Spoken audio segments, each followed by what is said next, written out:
সম্মানিত দর্শক, আপনাদের সবাইকে আন্তরিক প্রীতি ও শুভেচ্ছা জানাচ্ছি। আপনারা হয়তো অনেকেই জানেন যে 2024 সনের জুলাই আগস্ট গণ অভ্যুত্থানের পরবর্তী সময়ে 8ই আগস্ট অন্তর্বর্তী সরকার দায়িত্ব নেওয়ার পর থেকে নানা শ্রেণী ও পেশার মানুষ তাদের বিভিন্ন দাবি দাওয়া নিয়ে রাস্তায় নেমেছে, যা তারা গত 15 বছরে শেখ হাসিনা সরকারের আমলে সামনে আনেননি বা এসব দাবি দাওয়া নিয়ে মাঠে নামেননি।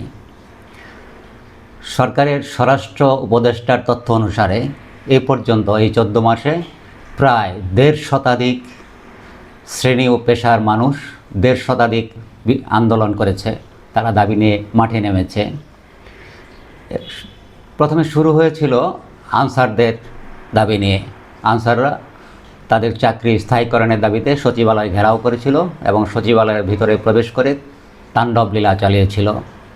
তারপর থেকে নানা পেশা ও শ্রেণীর মানুষ একে একে মাঠে নামেন তাদের দাবি নিয়ে, এবং সর্বশেষ দাবি নিয়ে মাঠে আছেন ইবতেদাইয়া মাদ্রাসার শিক্ষকেরা। এছাড়াও অন্যান্য পেশার যেসব মানুষেরা তাদের দাবি আদায় সোচ্চার হয়ে মাঠে নেমেছিলেন, তাদের মধ্যে অন্যতম বা উল্লেখযোগ্য হচ্ছে নন এমপিওভুক্ত স্কুলের শিক্ষক, nurse, BMA doctor, engineer, bank কর্মচারী, সরকারি প্রাথমিক বিদ্যালয়ের সহকারী শিক্ষক, পরিবহন শ্রমিক এবং আরও অন্যান্য শ্রেণী ও পেশার মানুষ। এইসব আন্দোলনকারীরা শাহবাগ প্রেস ক্লাব থেকে সহি করে শহীদ মিনার এবং প্রধান উপদেষ্টার বাসভবন যমুনা পর্যন্ত দাপিয়ে বেরিয়েছেন এবং এখনও তারা তা চালিয়ে যাচ্ছেন। যদিও শাহবাগ, সচিবালয় এবং যমুনা এলাকাকে ডিএমপি অর্থাৎ ঢাকা মেট্রোপলিটন পুলিশ এখানে সব ধরনের সভা সমাবেশ নিষিদ্ধ করেছে, তারপরেও আন্দোলনকারীরা তাদের দাবি আদায়ের জন্য প্রায়শই যমুনা অভিমুখে রওনা দিবেন বলে যমুনা ঘেরাও করার দাবি উত্থাপন করেন বা তারা চেষ্টা চালিয়ে থাকেন। পুলিশ এবং আইন শৃঙ্খলা বাহিনীর অন্যান্য সদস্যরা প্রাথমিকভাবে এসব সভা সমাবেশ বা মিছিল বন্ধ করার জন্য চেষ্টা করেন হালকাভাবে। প্রথমে লাঠিপেটা করেন, তারপর আন্দোলন যখন আরও তীব্রতর হয় তখন তাদের জলকামান দিয়ে তার উপর রঙিন পানি কিংবা গরম পানি নিক্ষেপ করেন এবং কখনো কখনো সাউন্ড গ্রেনেড দিয়ে এসব আন্দোলন প্রতিহত করার বা দমন করার চেষ্টা করেন। প্রশ্ন হচ্ছে যে সরকার কি এসব দাবি দেওয়ার আন্দোলন উপভোগ করছেন?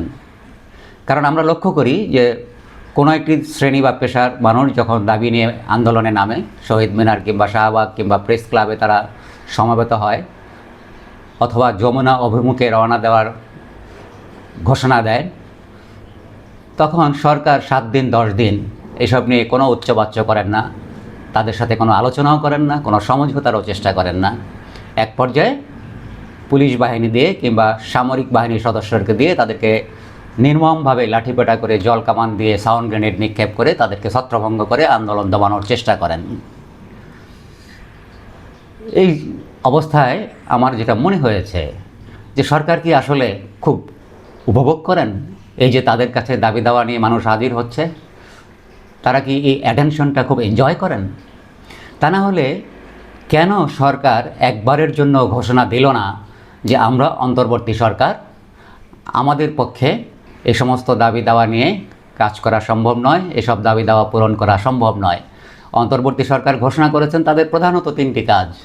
তারা জুলাই আগস্টে যে সমস্ত আওয়ামী সন্ত্রাসীরা মানুষ হত্যা করেছে, পুলিশ বাহিনীর সদস্যরা, সেনাবাহিনীর সদস্যরা মানুষ হত্যা করেছে, তাদের বিচার করা, দেশের বিভিন্ন যে সরকারি গুরুত্বপূর্ণ প্রতিষ্ঠান এবং প্রতিষ্ঠানের আইন ও নীতিমালা রয়েছে সেগুলো সংস্কার করা, আধুনিকায়ন করা এবং সবশেষে একটি জাতীয় নির্বাচনের মাধ্যমে জনগণের ক্ষমতার কাছে, জনগণের ভোটে নির্বাচিত সরকারের কাছে ক্ষমতা হস্তান্তর করা।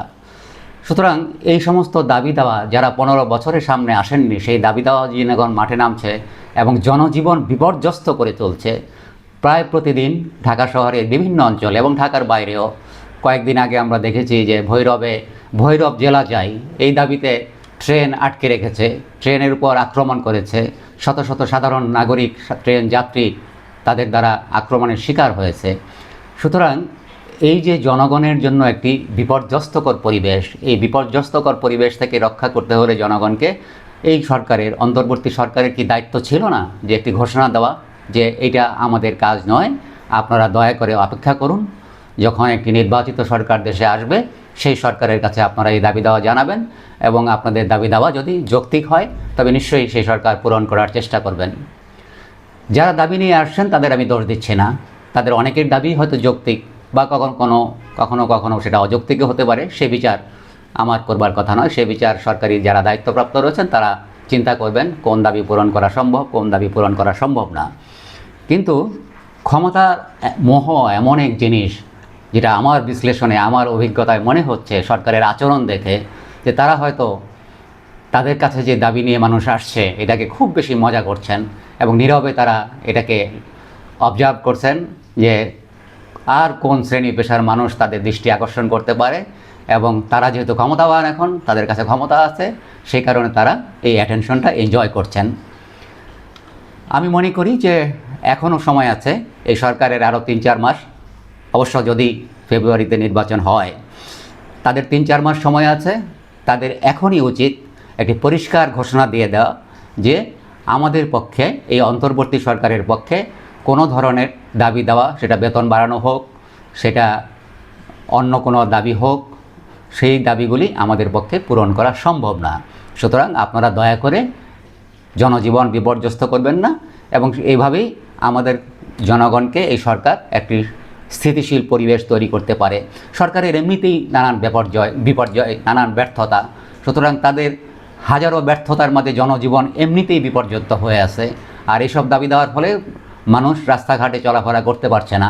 সুতরাং আমি বিনীতভাবে অনুরোধ জানাবো অন্তর্বর্তী সরকারের প্রধান, বিশেষ করে ডক্টর মোহাম্মদ ইউনূস, তিনি যেন একটি ঘোষণা প্রদান করেন শীঘ্রই যে আর কোনো দাবি দাওয়া নিয়ে কেউ যেন মাঠে না নামে। আমরা এই দাবি দাওয়া পূরণে সম্পূর্ণ অক্ষম, এটা আমাদের কাজের মধ্যে পড়ে না। আশা করি সরকার এই বিষয়ে মনোযোগ দেবেন এবং আমাদের এই জনগণকে একটি স্বস্তি জীবন ফিরিয়ে দেবেন এবং জনগণ যে বিপর্যস্তকর পরিস্থিতি আছে, অস্থিতিশীল পরিস্থিতির মধ্যে আছে, সে থেকে মুক্ত করবেন। সবাইকে ধন্যবাদ।